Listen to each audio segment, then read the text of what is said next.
C'est-à-dire qu'aujourd'hui, Wallix veut accompagner les entreprises pour être privacy by design. Dès lors que quelque chose est critique, et c'est notamment le cas d'un serveur de certificat ou d'un système de traçabilité, il faut être capable de gérer le risque lié à son intégrité. On gère les mots de passe de l'organisation, donc on a créé ce qu'on appelle un password vault, un coffre-fort à mots de passe, et le coffre-fort à mots de passe, lui, va gérer tous les accès, piloter tous les accès dans l'organisation. Dès lors qu'une organisation a mis en place un coffre-fort à mots de passe, elle va gagner d'une part en sécurité, puisque tous les mots de passe vont être finalement renouvelés d'un seul coup, pilotés désormais par le coffre-fort à mots de passe et ne vont plus être communiqués aux utilisateurs. Et ensuite, ces mots de passe vont être changés régulièrement avec des règles de changement de mot de passe qui vont dépendre des organisations et des réglementations.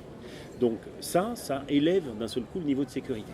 Ensuite, donc l'utilisateur, les mots de passe, donc c'est toute la problématique des accès, et ensuite c'est les données. C'est-à-dire que derrière ça, il y a des données,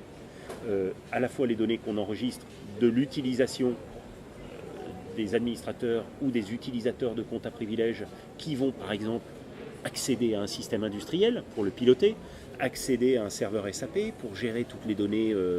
de comptabilité de l'entreprise, le fichier client derrière un CRM, tout ce qui est autour des DevOps, de Kubernetes, de toutes ces nouvelles architectures dans lesquelles on produit directement ces nouveaux services applicatifs au même titre qu'on les maintient et qu'on en assure la qualité. Et bien de la même manière, on va dire que cette instantanéité dans le design, la conception d'applications implique à la fois une fiabilité dans l'infrastructure et dans le processus lui-même, une capacité à faire travailler de manière indifférente des gens de l'interne et des gens de l'externe, avec des droits différents à gérer entre ces différentes populations qui cohabitent et des responsabilités différentes lorsqu'ils sont contracteurs par exemple d'une organisation. Et enfin, ça implique une transparence. Et la transparence, c'est un processus qui a besoin de renfort.